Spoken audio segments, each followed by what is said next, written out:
Okay, so here's another totally different bill, totally different company. So what are some of the things I see? Well, one of the first big things I see is, well, there are 5 toll-free storage fees. Well, what are those? They're probably monthly recurring charges for toll frees. But seriously, what are those? Why are there 5 of them? What are they for? If you look at number 7, you can see that there are 3 phone numbers listed, 3 800 numbers. But why are there 5 charges? And there's only 3 phone numbers with actual calls being made. What are those charges for? Where are they? What's the phone number associated with it? And if you go through this whole bill, it does not say anywhere.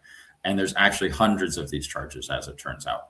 And as it turned out, only very few of them, there are only very few toll-free numbers mentioned, which were actually making calls. So that was definitely an issue.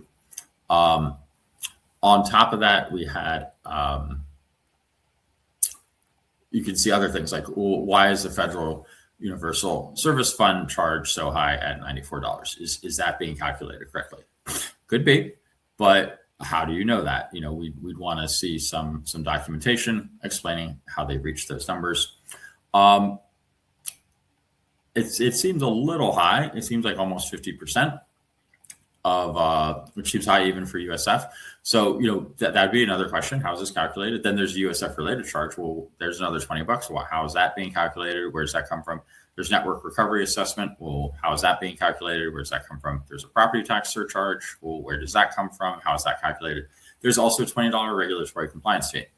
So there are all these charges just in one account. How do we know what any of these are for?